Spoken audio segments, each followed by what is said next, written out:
Hi, I'm Katja Rieger. I'm standing here with Raj Singh, CRO of Standard Life. Raj, thank you for your time here. My very first question is a more technical one. The current low interest rates. Is the impact on the insurance business and on your position as a CRO? Okay, I think that's a big question, but I'll give a short answer to that. I think there's two things. We're from the life side of the business. So for us, it's really the impossibility of getting the necessary yields to match guaranteed yields that we've promised out. So it's really an asset liability yield matching issue. So I think that's really what's happening. But what's happened in companies like ours is we've already moved away from that kind of business. So we only have our, let me call it legacy business, which is subject to a bit more of that asset liability matching. On a new basis, we don't do that business anymore. We've modified our business model. Okay, thank you. That brings me to an even broader question. How can the CRO, with these kind of challenges and new ones to come, support and enable the business and not just keep them from risks? Well, I think the main thing is risk is a support function, and it also has to be embedded in the business and supporting the growth. So I think the very, very important part is if we keep that in mind, we do have to allow for controlled growth, but support the business in getting that controlled growth. Very true. But there must be risks which keep you up at night. Can you share some of them?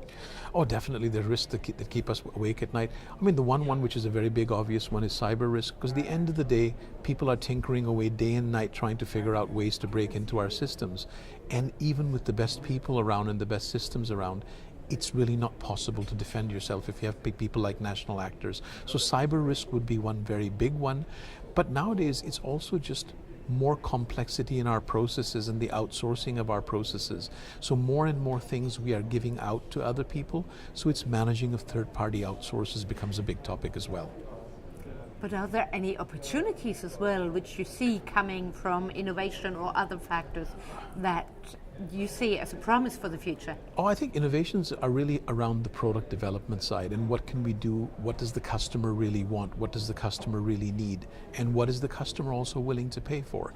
So it's more looking at products where the customer can access the kind of yields they want to, but with maybe a lower impact of loss or different things like that. We really have to work more and focused on the customer. As a CRO who deals very often with the leadership and with the board and some, what is your position on risk culture?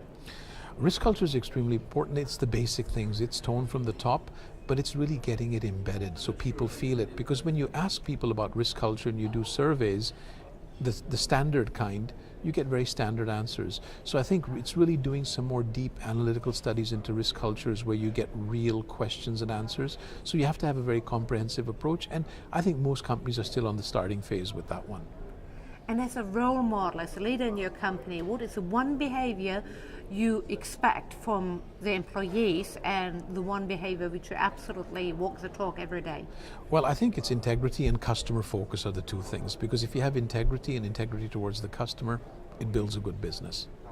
Well, with that, thank you very much, Raj. Thank you very much. Thank you. Great seeing you again.